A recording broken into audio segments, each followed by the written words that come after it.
यूं ही नहीं मैं बन जाता हूं। कुदरत के कोने कोने से खूबियां खोज लाता हूं। गुणवत्ता की गहराइयों का गोताखोर हूं मैं। यूं ही नहीं मैं रजनीगंधा बन जाता हूं। नमस्कार, न्यूज के इकलौते फैमिली शो न्यूज की पाठशाला में आप सभी का बहुत स्वागत। मैं हूं सुशांत सिन्हा। ये वो पाठशाला जहां सबकी क्लास लगती है। और सबसे पहले आपको बता दूं कि आज कौन कौन सी क्लास लगाने वाला हूं। प्रधानमंत्री के घर पर बड़ी इंपॉर्टेंट बैठक, नरेंद्र मोदी के शपथ ग्रहण पर बहुत बड़ी खबर आ गई है, आपको वो बताऊंगा। 293 नहीं 303 कहिए, रातों रात एनडीए के नंबर कैसे बढ़े, क्या खेला हुआ है, यह भी बताऊंगा। चंद्रबाबू नायडू और नीतीश कुमार को कौन कौन सा मंत्रालय मिलने वाला है, बीजेपी ने किन मंत्रालयों के लिए साफ मना कर दिया है, आज इसके बारे में बताऊंगा। इसके अलावा 99 सीट जीतकर कांग्रेस में जो हो रहा है, क्या वो मोदी को 2029 भी जितवा देगा। कांग्रेस की 99 सीटों का वो एक्सरे जिसमें अंदर बहुत चोट लगी दिख रही है, आज वो एक्सरे भी दिखाऊंगा। इसके अलावा यूपी को लेकर मोदी योगी एक्शन में, हार के आगे बड़ी जीत है। कंगना रनौत को एयरपोर्ट पर किसने थप्पड़ मार दिया और क्यों। बंगाल में भीड़ आई लेकिन बीजेपी को सीट नहीं आई। बंगाल में क्या खेला हुआ, आज इसका चैप्टर भी है।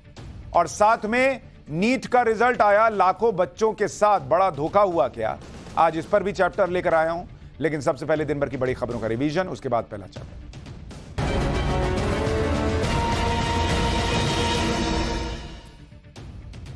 पिछले साल 13 दिसंबर को संसद की सुरक्षा में सेंध लगाने के मामले में अब यूएपीए के तहत कार्रवाई होगी। दिल्ली के एलजी ने दिल्ली पुलिस को इसकी मंजूरी दे दी है, जिसके बाद पार्लियामेंट अटैक के सभी आरोपियों पर यूएपीए लगाने का रास्ता साफ हो गया है।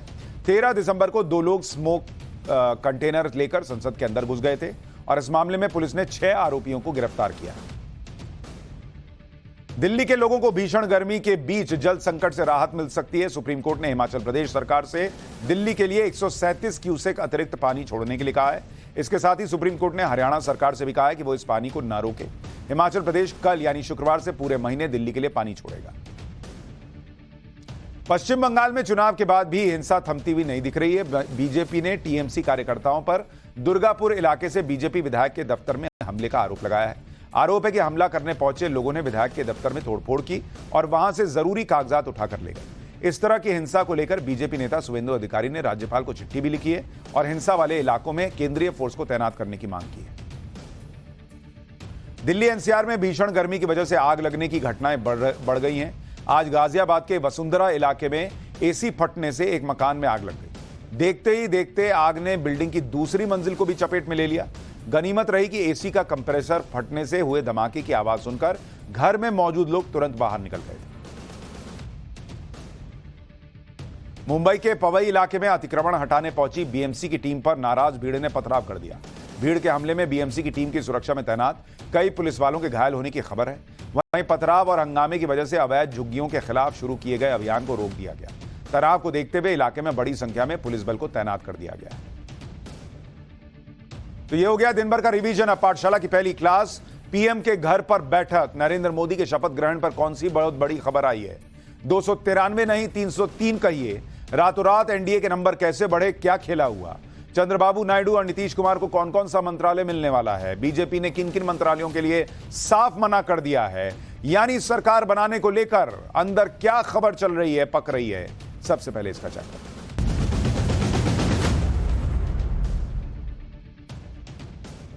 मोदी सरकार का तीसरा सीजन शुरू होने वाला है। 9 जून की डेट आ चुकी है।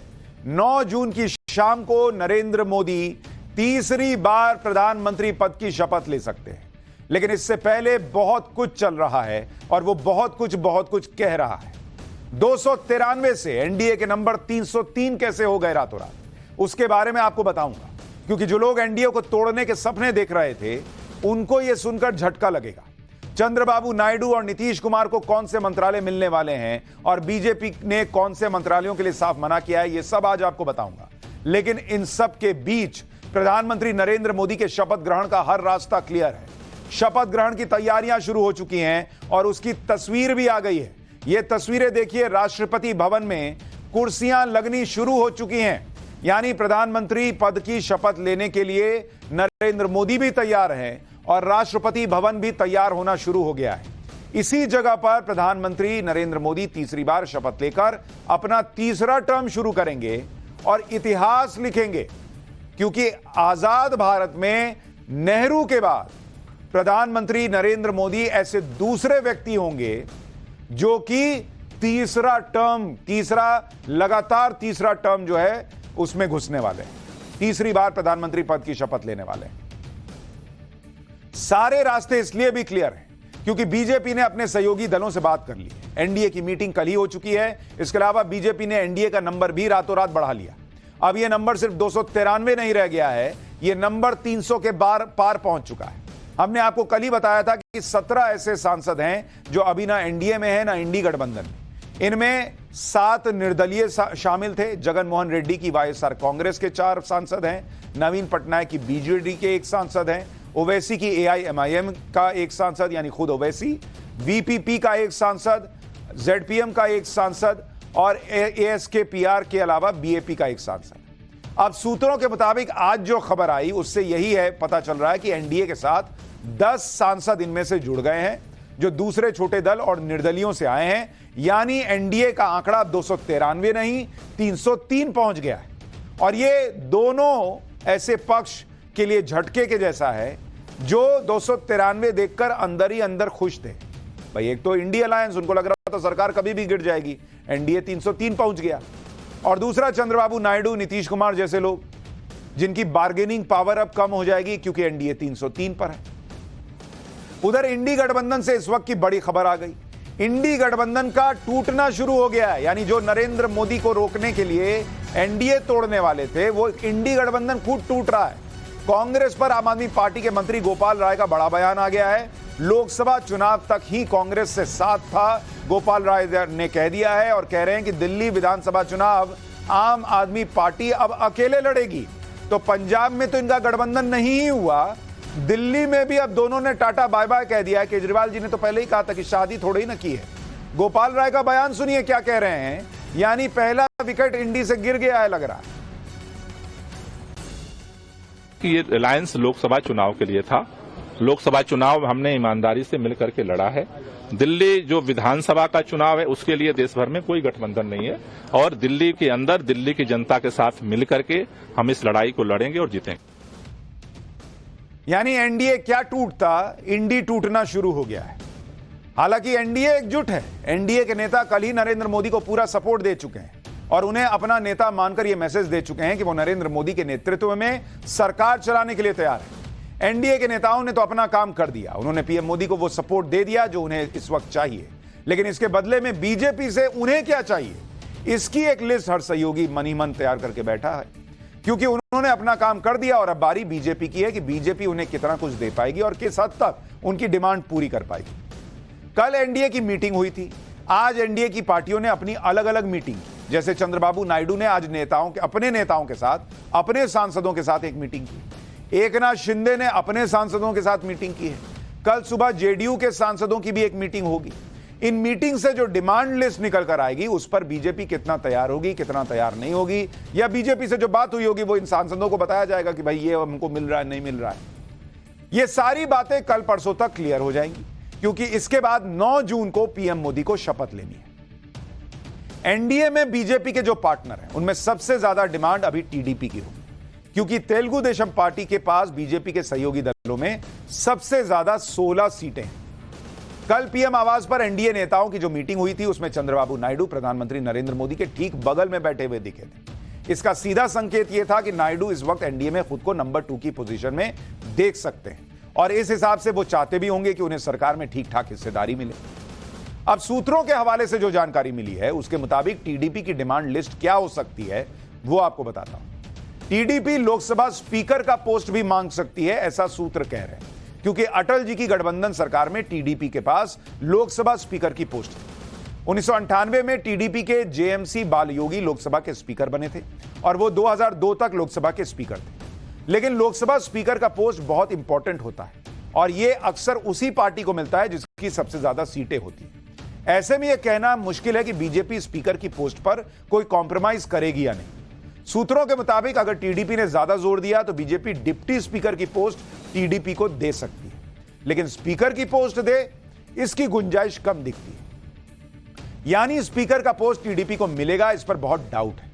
लेकिन इसके अलावा टीडीपी कई मंत्रालय भी चाह रही होगी। सूत्रों के हवाले से जो खबरें छन कर आ रही हैं उसके मुताबिक टीडीपी 3 कैबिनेट और 2 राज्य मंत्री के पद की मांग कर सकती है। ट्रांसपोर्ट, शहरी विकास मंत्रालय जैसे वो मंत्रालय मांग सकती है। इलेक्ट्रॉनिक्स और आईटी मंत्रालय भी टीडीपी मांग कर सकती है। लेकिन टीडीपी को जो मंत्रालय मिल सकते हैं उस पर सूत्र बता रहे हैं कि टीडीपी को हो सकता है नागरिक उड्डयन मंत्रालय मिल जाए या स्टील मंत्रालय उनको ऑफर हो सकता है, क्योंकि टीडीपी के पास नागरिक उड्डयन मंत्रालय पहले भी रह चुका है। इसी तरह से नीतीश कुमार की पार्टी जेडीयू भी अपनी डिमांड लिस्ट बना चुकी होगी या बना रही होगी। नीतीश कुमार के पास 12 सांसद हैं और वो बिहार में बीजेपी के इंपॉर्टेंट सहयोगी। बिहार में नीतीश कुमार के नेतृत्व में एनडीए की सरकार चल रही है। इस लिहाज से नीतीश कुमार बीजेपी के लिए बहुत अहम है, न सिर्फ राज्य में बल्कि केंद्र में भी। अब सूत्रों के मुताबिक जेडीयू कितने और कौन कौन से मंत्रालय मांग सकती है, इस पर क्या जानकारी आ रही है वो बताता हूं। जेडीयू को 1 कैबिनेट और 2 राज्य मंत्री पद चाहिए, ऐसा कहा जा रहा है। इसमें ग्रामीण विकास, रेलवे और कृषि जैसे मंत्रालय मांगे जा सकते हैं। जेडीयू के पास रेल मंत्रालय पहले भी रह चुका है, नीतीश कुमार खुद रेल मंत्री रह चुके हैं।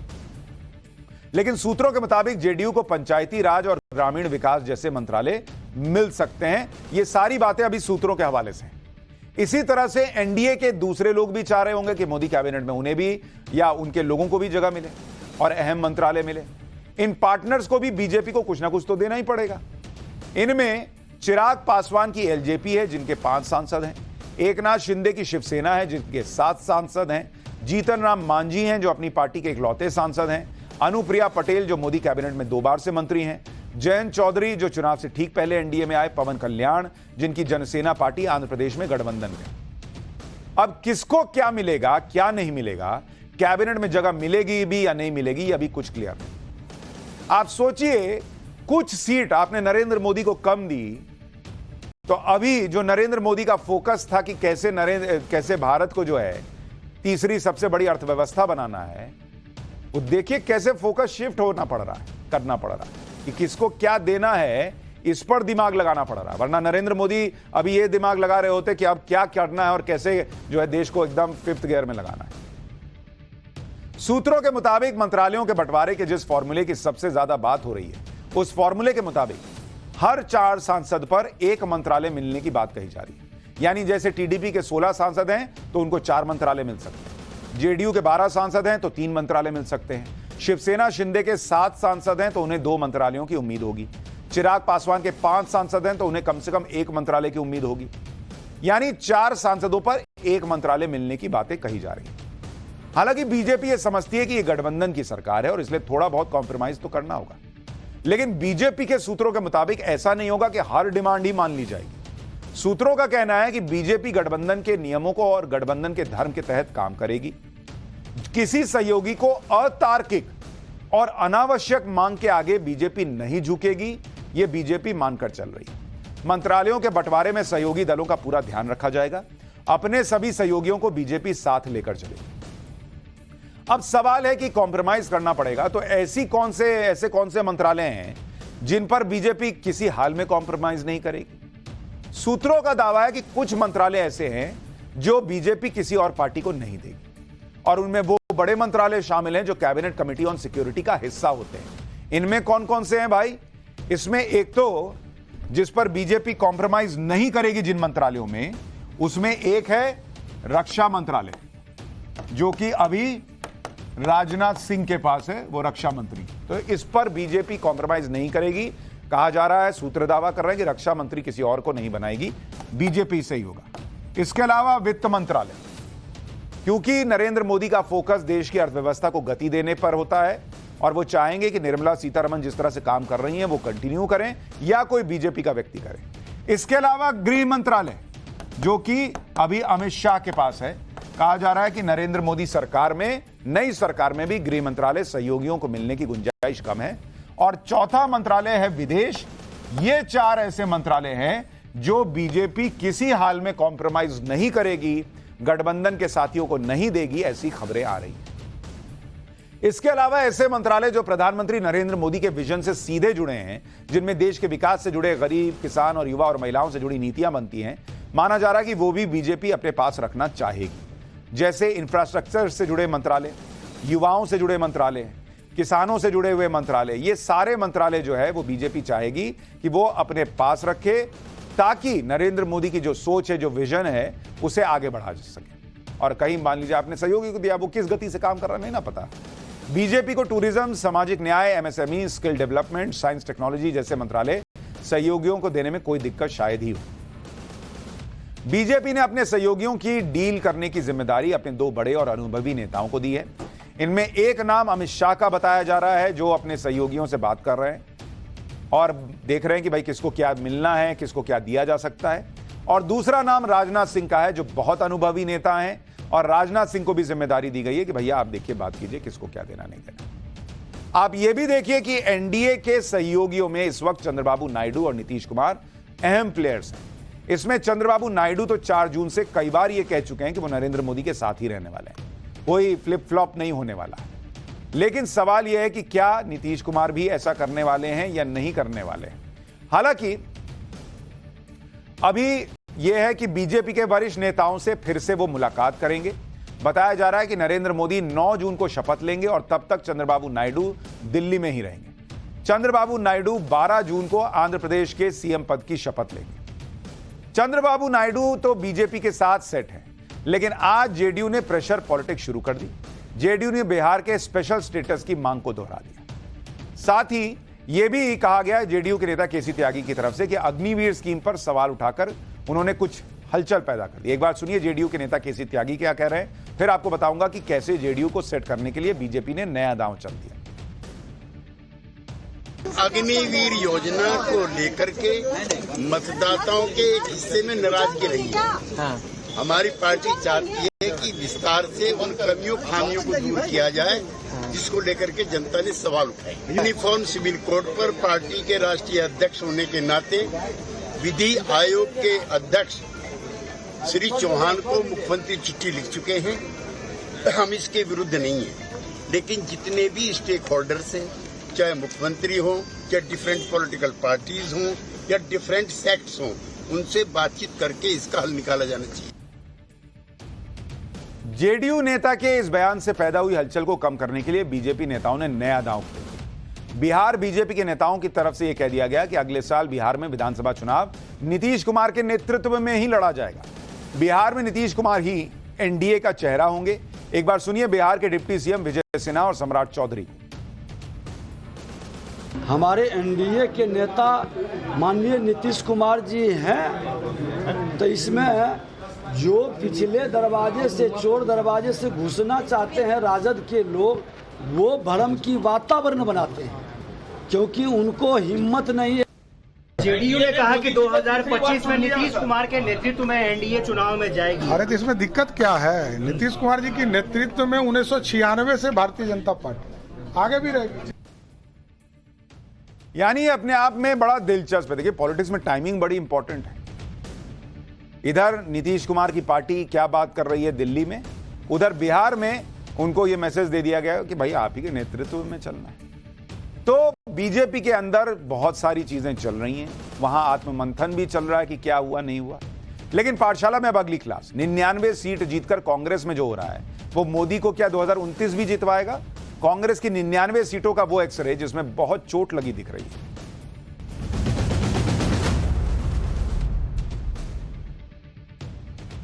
ऐसा पहली बार देखा जा रहा है कि जो कांग्रेस पार्टी इंडी गठबंधन चुनाव हार गया है, वो अपनी हार मान ही नहीं रहा है, बल्कि यह बता रहा है कि हार तो मोदी गए हैं।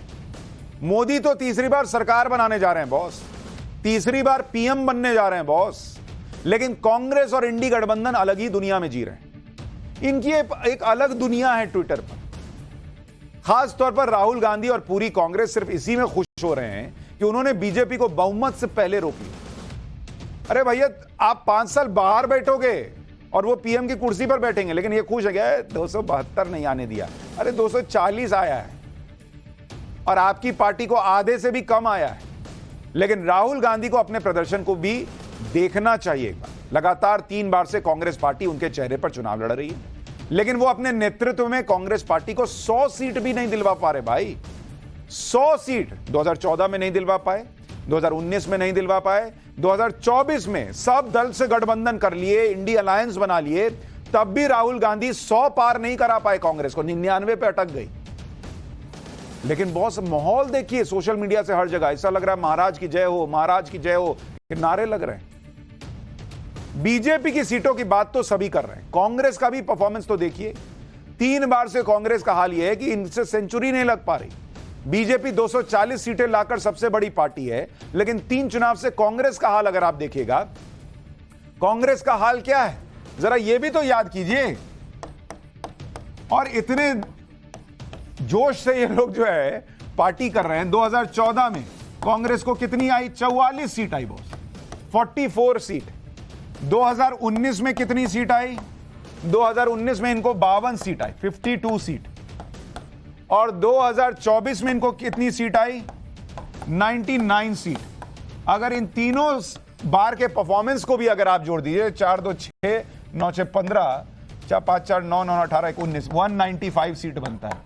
तो राहुल गांधी 3 चुनाव में राहुल गांधी मिला भी दीजिए 3 चुनाव में तो 195 सीट लाए हैं, जो अभी भी बीजेपी एक बार 2024 में जितनी लाई उससे 45 सीट कम। 3 बार से लड़ के भी राहुल गांधी उतनी सीट नहीं ला पाए जितना नरेंद्र मोदी को ये कह रहे हैं कि मोदी हार गए इस बार उतनी सीट। ये तो इनका हाल है।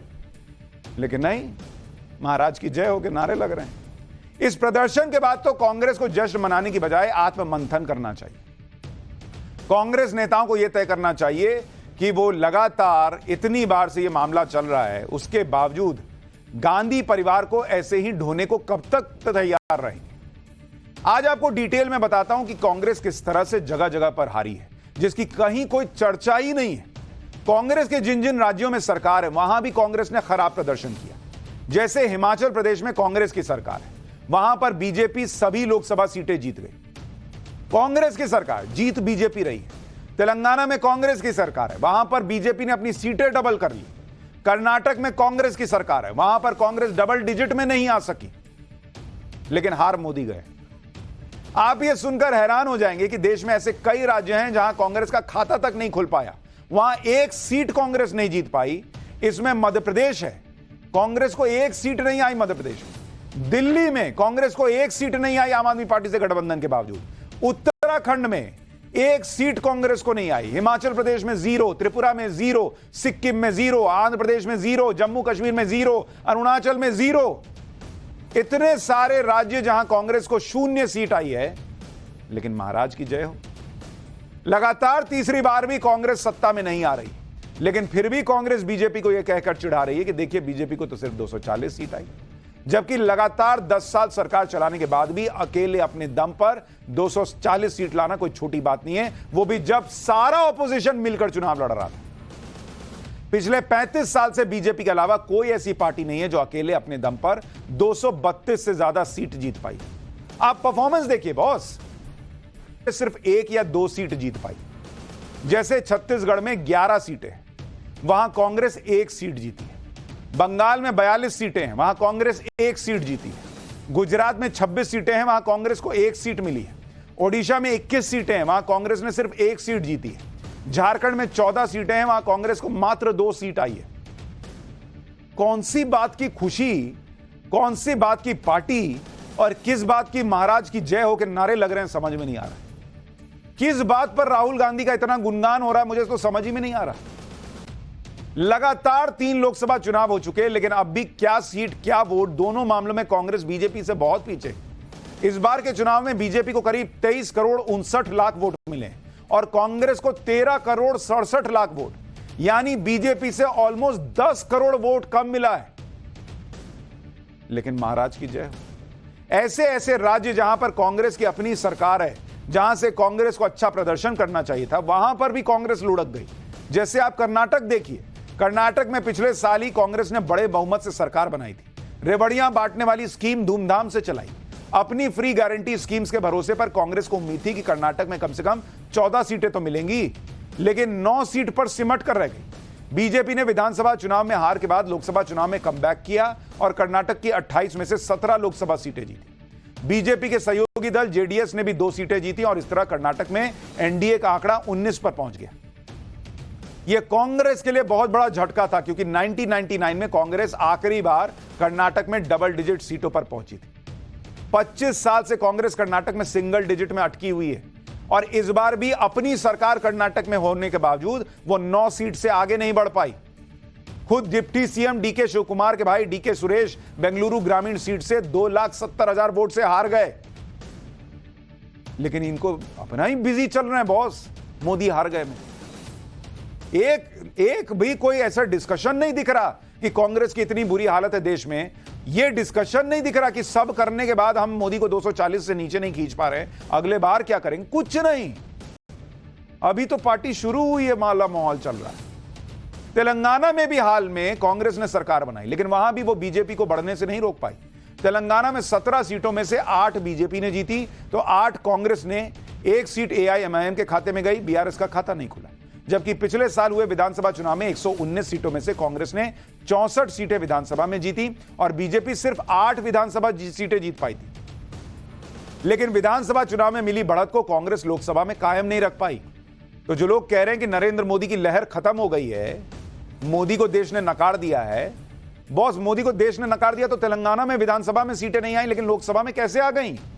तेलंगाना की महबूबनगर सीट जो तेलंगाना के सीएम रेवंत रेड्डी का गृह जिला है, वहां भी बीजेपी ने जीत हासिल की है। कांग्रेस उस मल्काजगिरी सीट को भी नहीं बचा पाई जहां से 2019 में तेलंगाना के सीएम रेवंत रेड्डी सांसद चुने गए थे। मल्काजगिरी सीट पर बीजेपी ने करीब 4 लाख वोट से जीत दर्ज की। 4 लाख वोट। छत्तीसगढ़ जहां पिछले साल तक कांग्रेस की सरकार चल रही थी लेकिन वहां विधानसभा चुनाव में हार के बाद कांग्रेस लोकसभा चुनाव में बुरी तरह हारी। छत्तीसगढ़ की कांग्रेस सरकार में सीएम रहे भूपेश बघेल तक अपनी सीट नहीं बचा पाए। राजनांदगांव सीट पर भूपेश बघेल बीजेपी के संतोष पांडे से 44,000 वोटों के अंतर से हार गए। इसके अलावा लोकसभा चुनाव लड़ने वाले कांग्रेस के 2 मौजूदा विधायक और 2 पूर्व मंत्रियों में भी हार का सामना करना पड़ा। इतने सवाल खड़े हैं कांग्रेस के सामने और माहौल क्या है बॉस? यार गजब कर दिए, महाराज की जय हो। इसी तरह से आप मध्य प्रदेश में देखिए जहां पिछली बार कांग्रेस ने 1 सीट जीती थी, इस बार तो वो 1 सीट भी इनको नसीब नहीं हुई। मध्य प्रदेश में कांग्रेस ने अपनी इकलौती सीट छिंदवाड़ा भी गंवा दी। छिंदवाड़ा में कमलनाथ के बेटे नकुलनाथ लड़ रहे थे, वो हार गए। नकुलनाथ को बीजेपी के नए कैंडिडेट बंटी साहू ने 1 लाख से ज्यादा वोट से हरा दिया, जबकि इसी एमपी में शिवराज सिंह चौहान 8 लाख से ज्यादा वोट से जीते हैं। मध्य प्रदेश हो या फिर गुजरात जैसा राज्य, कांग्रेस और बीजेपी के बीच सीटों का ही नहीं वोटों का भी इतना बड़ा गैप है जिस पर कांग्रेस को सोचना चाहिए, ना कि हार के बाद जश्न के मोड में रहना चाहिए। मध्य प्रदेश में आप वोट शेयर देखिए कि क्या हालत हो गई है कांग्रेस की। मध्य प्रदेश के अंदर, एमपी के अंदर बीजेपी का वोट शेयर कितना है? बीजेपी का वोट शेयर है 59% और कांग्रेस का वोट शेयर है 32%। यह अंतर है। आप गुजरात देखिए बॉस, गुजरात में बीजेपी का वोट शेयर कितना है? 62% बॉस, और कांग्रेस का वोट है आधा, 31%। और ये कह रहे हैं नरेंद्र मोदी को देश ने नकार दिया है। कब तक जो है शुतुरमुर्ग की तरह जो है वो मुंह रेत में घुसा के रहिएगा भाई। गुजरात में तो 2 लोकसभा चुनाव के बाद पहली बार कांग्रेस को 1 सीट मिली है। गुजरात की 26 सीटों में सिर्फ बनासकांठा की सीट है जहां पर कांग्रेस जीती। बनासकांठा में कांग्रेस की गनीबेन ठाकुर ने 30,000 वोट के अंतर से बीजेपी कैंडिडेट को हराया। गुजरात वो राज्य है जहां कांग्रेस लगातार विधानसभा चुनाव हार रही है और लगातार लोकसभा चुनाव में भी उसका सफाया होता जा रहा है। फिर भी ये जश्न किस बात का मना रहे हैं, समझ से बाहर। यूपी में क्या हुआ, अब इसकी भी बात करता हूं। कांग्रेस तो देखिए, ये एक्सरे आप कीजिएगा तो कांग्रेस के अंदर अस्थि पंजर सब हिला हुआ दिख रहा है, लेकिन इनके आसपास का इकोसिस्टम मानने ही नहीं देता है इनको कि नहीं आपको सुधार की जरूरत है। अरे गजब कर दिए बॉस ये वाला माहौल। खैर, बीजेपी इस मोड में नहीं है। 240 सीट लाने के बाद भी बीजेपी में आत्ममंथन शुरू हो चुका है। रिपोर्ट्स मांगी जा रही हैं, एक्शन हो रहा है। यूपी को लेकर मोदी योगी कैसे एक्शन में है और हार के बाद अब क्या बड़ी जीत सामने दिखने लगी है। अयोध्या में बीजेपी की हार की असली वजह क्या सामने आई, अब इसका चैप्टर।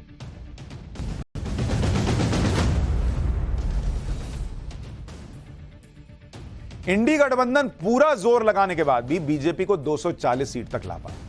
यह जरूर है कि उत्तर प्रदेश में बीजेपी को डेंट लगा और शायद इसी वजह से बीजेपी अपने दम पर बहुमत नहीं ला पाई। इस वक्त इस बात की बड़ी चर्चा है कि यूपी में हुआ क्या।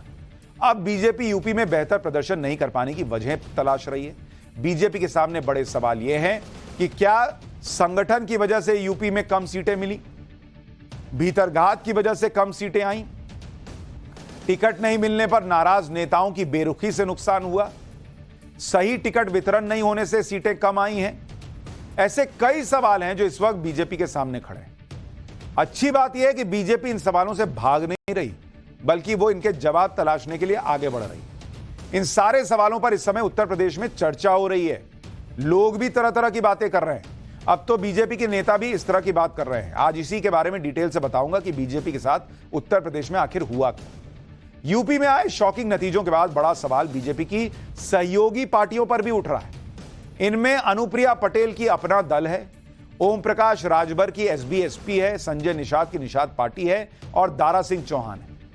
हर चुनाव में इन चारों का दावा रहता है कि यूपी के पूर्वांचल में इनके पास 30 से 40% वोट बैंक है। इसी आधार पर इन चारों ने मंत्री पद ले रखा है।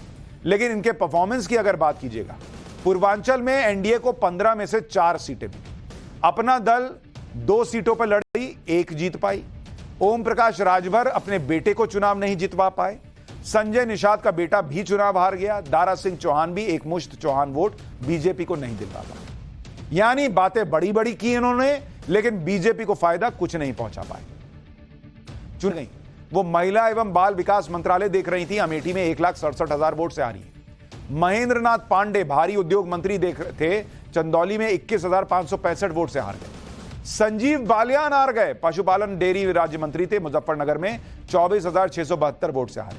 अजय मिश्र टेनी जो केंद्रीय गृह राज्य मंत्री थे, लखीमपुर खीरी से 34,329 वोट से हार गए।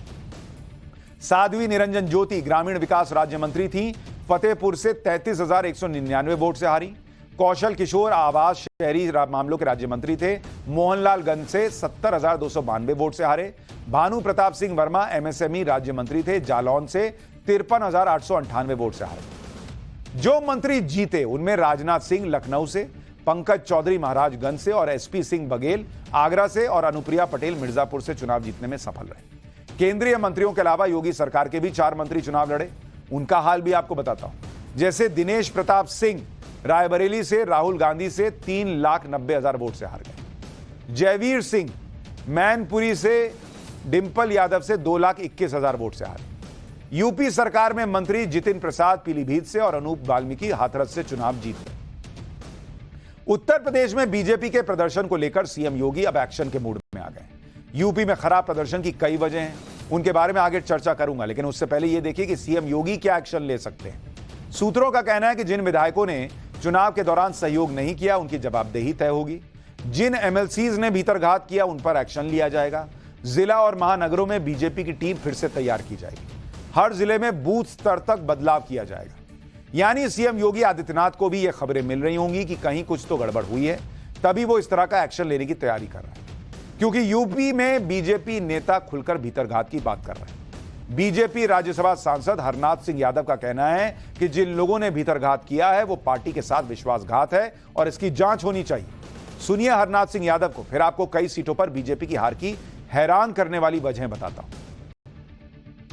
हम कौन सी सीट कौन से कारण से हारे, और इसी में यदि किसी विधायक ने, किसी बड़े नेता ने, चाहे वो जिला स्तर का रहा हो चाहे अन्य स्तर का रहा हो, और किसी ने यदि भीतरघात किया है तो वो पार्टी के साथ तो विश्वास खून पसीना एक कर रहे थे और उनके इस फैसले को भी लोगों ने न स्वीकार करके और ये तो एक तरीके से पार्टी के साथ विश्वासघात किया ऐसे लोगों ने, और इसकी जांच जो है गहराई से होनी चाहिए। जो बातें हरनाथ सिंह यादव ने कही हैं वैसी ही बातें कई और बीजेपी के नेता कह रहे हैं। बीजेपी के साथ मिलकर चुनाव लड़ने वाले निषाद पार्टी के संजय निषाद ने भी भीतरघात को लेकर बड़ा बयान दिया है। संजय निषाद ने कहा है कि जिन लोगों को टिकट नहीं मिला उन नेताओं ने धोखा दिया। आरक्षण को लेकर हुई बयानबाजी से भी नुकसान हुआ है। आरक्षण खत्म करने वाले बयानों से सीटें कम हुई। संजय निषाद यूपी सरकार में मंत्री भी हैं और अगर वो इस तरह की बातें कर रहे हैं तो मामला गंभीर दिखता है। इसी तरह मुजफ्फरनगर में केंद्रीय मंत्री संजीव बालियान की हार के बाद भी कहा जा रहा है कि वहां संगीत सोम ने सहयोग नहीं किया, क्योंकि संगीत सोम टिकट चाहते थे।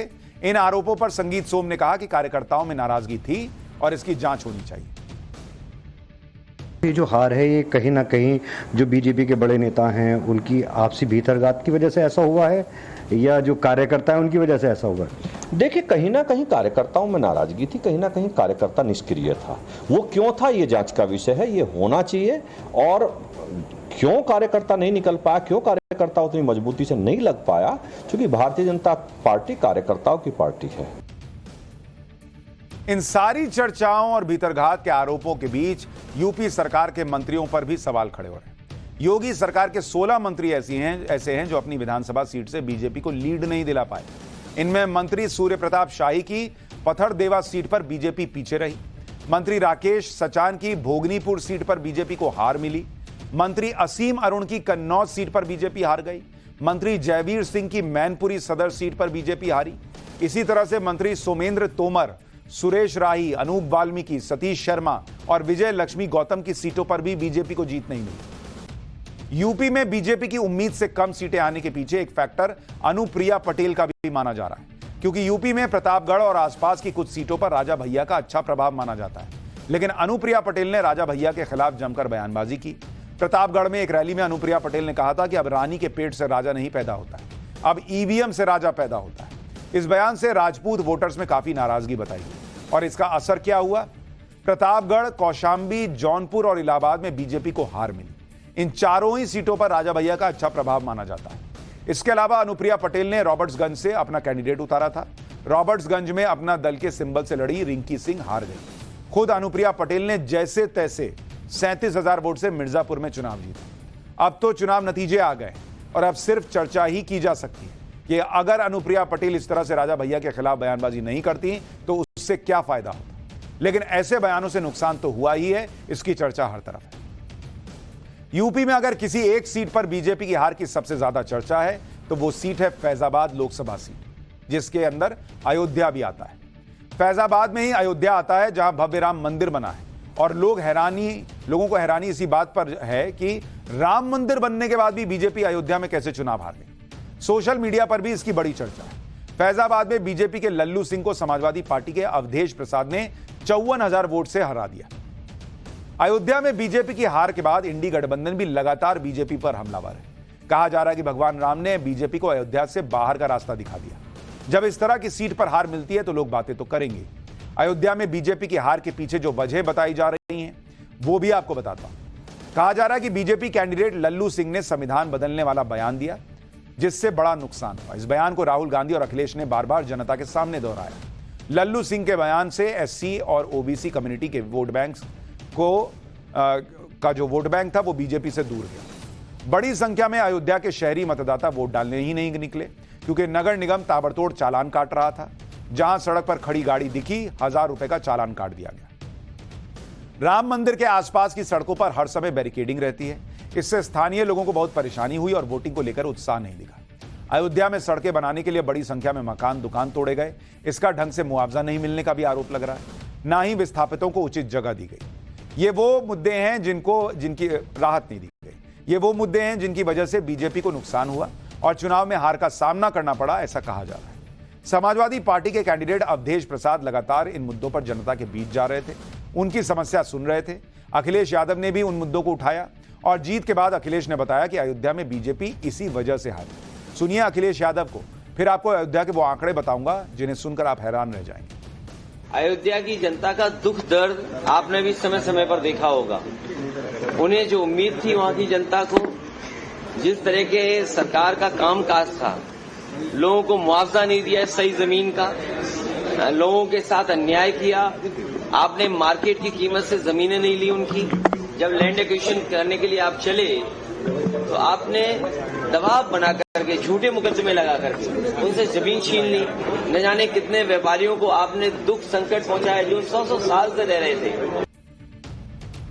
इन मुद्दों का अयोध्या के चुनाव पर कैसा असर हुआ और कैसे जातिगत समीकरण बीजेपी के खिलाफ चले गए, उसे विधानसभा वाइज नतीजों से आपको समझाता हूं। फैजाबाद लोकसभा के तहत 5 विधानसभा क्षेत्र हैं। अयोध्या विधानसभा में बीजेपी 4067 वोटों से जीती।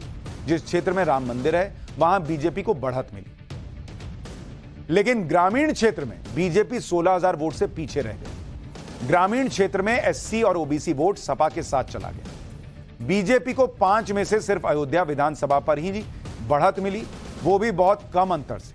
बाकी की 4 विधानसभा सीटों पर समाजवादी पार्टी को बढ़त मिली।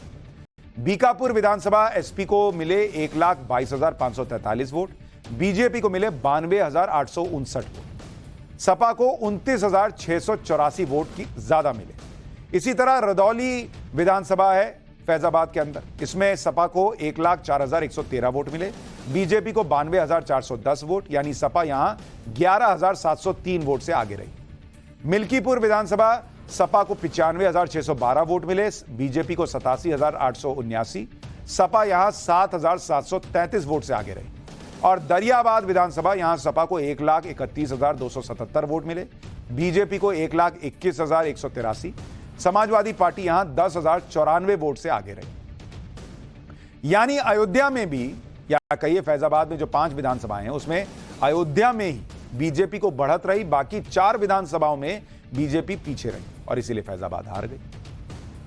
खैर, इसको लेकर यूपी में मंथन हो रहा है।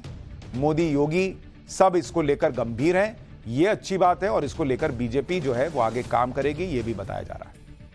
पाठशाला में अब अगला चैप्टर, कंगना रनौत को एयरपोर्ट पर किसने थप्पड़ मार दिया और क्यों? चंडीगढ़ एयरपोर्ट पर उस 5 मिनट में क्या हुआ कंगना के साथ, अब इसका चैप्टर।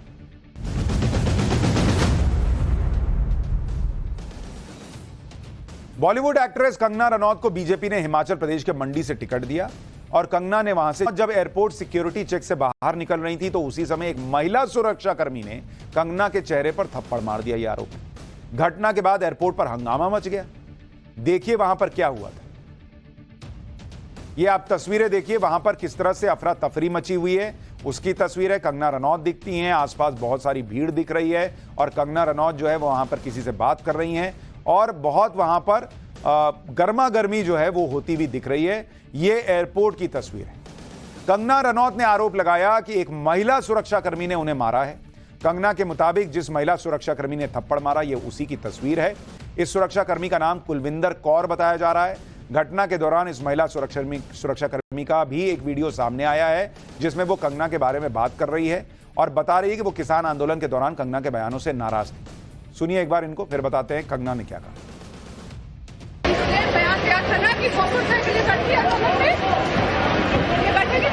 मेरी माँ बैठी थी उस टाइम जब इसने बयान दिया था, बयान दिया था ना कि ये बैठेगी वहाँ पे, मेरी माँ बैठी थी उस टाइम जब इसने बयान दिया था। वहीं कंगना रनौत ने भी एक वीडियो जारी करके पूरी घटना के बारे में जानकारी दी।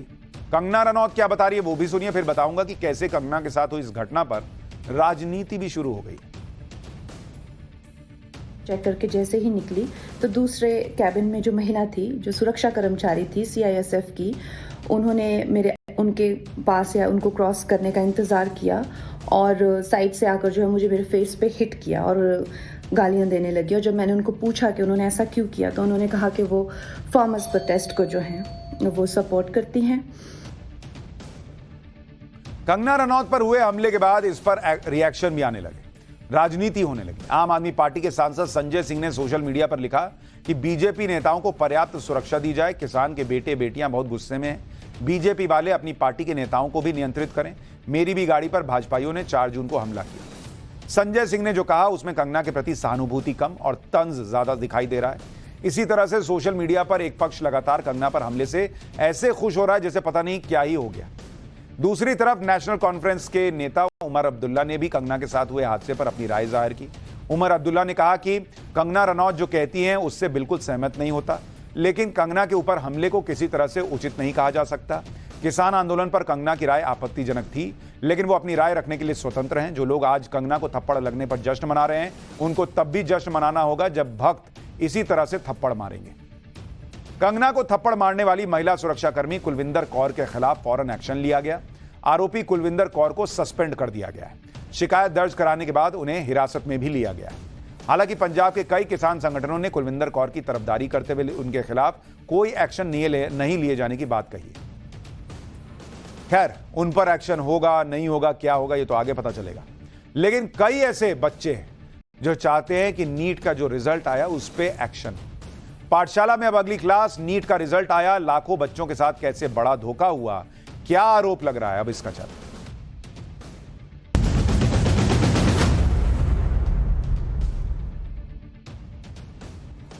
इस बार नीट यानी मेडिकल एंट्रेंस एग्जाम के जो रिजल्ट आए हैं उस पर बहुत ज्यादा विवाद हो रहा है। हर जगह इसकी चर्चा हो रही है क्योंकि ऐसे रिजल्ट को देखकर हर कोई हैरान है और इसी वजह से फर्जीवाड़े के आरोप लग रहे हैं। अब ये आरोप क्यों लग रहे हैं, क्यों फर्जीवाड़े के बारे में कहा जा रहा है, पहले आपको उसके बारे में बताता हूं। दरअसल नीट के रिजल्ट में फर्जीवाड़े का आरोप इसलिए लग रहा है क्योंकि इस बार 67 बच्चों को परफेक्ट 720 में से 720 नंबर आ गए। अब सवाल पूछा जा रहा कि ये कैसे हो गया भाई, जबकि पिछले 5 सालों में सिर्फ 2 बच्चों को 720 नंबर मिले थे, इस बार 67 को मिल गए।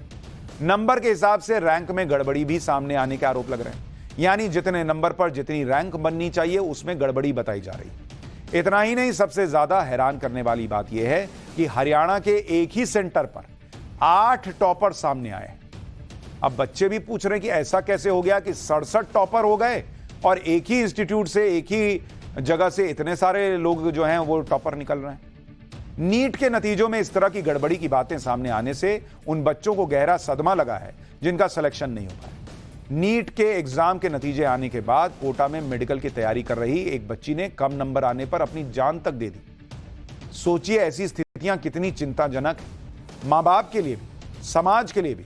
लेकिन मैं बच्चों से भी कहूंगा कि अगर रिजल्ट अपने मन के मुताबिक नहीं आया या उसमें कुछ गड़बड़ी भी है तो जान देना कोई सल्यूशन नहीं है।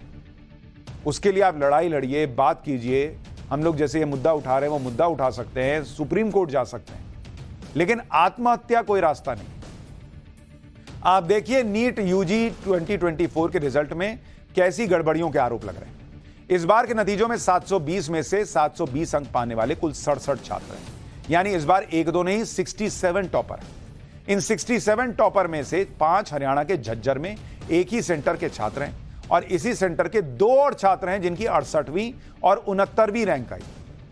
अब इसे क्या महज इत्तेफाक कहें या कुछ और, ये एक ही सेंटर के सभी छात्र टॉप कर गए। इसीलिए इन परिणामों को देखकर सवाल उठ रहे हैं कि कहीं झोल तो नहीं हुआ है। यह रिजल्ट इसलिए भी चौंकाता है क्योंकि 2018 में टॉपर के नंबर आए थे 720 में से 691 और टॉपर भी एक ही था। इसी तरह से साल 2019 में हाईएस्ट मार्क्स था 701, टॉपर था 1। 2020 में सबसे ज्यादा मार्क थे 720 आउट ऑफ 720। इस साल भी एक ही बच्चा ऐसा कर पाया था कि जिसको 720 आया। उसके बाद आप देखिए 2021 का रिजल्ट, फिर एक ही बच्चा था जो 720 लेकर आ पाया। 2022 में हाईएस्ट मार्क्स जो गया वो 715 गया और ऐसा करने वाले 4 छात्र थे। लेकिन इस बार अचानक 67 बच्चे टॉप कर गए, यानी 67 बच्चों के मार्क्स 720 में से 720 आ गए। इसलिए बच्चे भी सवाल उठा रहे हैं कि क्या हुआ है, नहीं हुआ है, इसके बारे में जांच होनी चाहिए। इस बार नीट के परिणामों के साथ एक और कारनामा जुड़ गया। एनटीए ने छात्रों को 718 और 719 अंक भी दे दिए, जो मिलना असंभव बताया जाता है। वो इसलिए क्योंकि नीट का पेपर 720 नंबर्स का होता है। हर सवाल के 4 नंबर होते हैं। अगर उत्तर गलत हुआ तो 1 नंबर की नेगेटिव मार्किंग होती है। सभी सवाल के सही उत्तर देने पर कुल मार्क्स 720 मिलते हैं, लेकिन छात्र अगर एक सवाल गलत कर दे तो उसका स्कोर 715 रह जाएगा। ऐसे में 718 या 719 अंक मिलना यह कैसे संभव है, ये छात्र पूछ रहे हैं। एनटीए को लेकर यह कह ये रहा है कि 718 और 719 मार्क्स दरअसल ग्रेस मार्क्स जो कुछ सेंटर्स पर परीक्षा देर से शुरू होने की वजह से दिए गए। हालांकि ये सफाई में अभिभावकों और छात्रों के गले के नीचे ये सफाई उतर नहीं गई। तमाम सवालों, धांधलियों के आरोपों और पेपर लीक के मामलों के सामने आने के बाद एक जनहित याचिका सुप्रीम कोर्ट में लगाई गई है। अपील यह की गई है कि नीट के परिणामों पर रोक लगाई जाए, लेकिन सुप्रीम कोर्ट ने रिजल्ट पर रोक लगाने से इनकार कर दिया था। इस मुद्दे पर फाइनल फैसला गर्मी की छुट्टियों के बाद यानी जुलाई में सुनाया जाना था। यानी अभी फैसला आता उसके पहले ही रिजल्ट आया और उस रिजल्ट को लेकर कई सवाल खड़े हो रहे हैं, कई बातें उठ रही हैं कि भाई ये कैसे संभव है। और ये मामला किसी 1-2 छात्र का नहीं, लाखों छात्रों से जुड़ा हुआ है। और इसीलिए सवाल गंभीर हैं। जो ये तमाम मामले सामने आने के बाद एनटीए जो है वो भी कह रहा है कि भाई हम इस मामले की जांच कर रहे हैं, उनकी अलग मीटिंग्स चल रही हैं। एनटीए कह रहा है कि हम देख रहे हैं कि क्या हुआ है नहीं हुआ है, लेकिन छात्र सवाल उठा रहे हैं कि बॉस 67 मतलब कोई ऐसा मामूली हल्का एग्जाम नहीं है ना। यहां 720 लाने में लोग एड़ी घिसते हैं तो एक को आता है। छात्र कह रहे हैं कि बॉस 67 टॉपर कैसे हो गए। अच्छा, बहुत सारे छात्र आज चैनल में भी आए थे, उनसे हमने बात की, मैंने भी उनसे पूछा क्या हुआ बताओ, तो वो लोग बताने लगे कि सर हम लोग बहुत परेशान हैं क्योंकि ये जो हुआ इसकी वजह से सबका रैंक जो है वो आगे भाग गया। अब जो अच्छे कॉलेज मिलने थे वो अच्छे कॉलेज नहीं मिल पा रहे हैं। इसलिए मुझे लगता है कि इस मामले को बड़ी गंभीरता से लेते हुए एनटीए को पूरा मामला देखना चाहिए और छात्रों के जो कंसर्न्स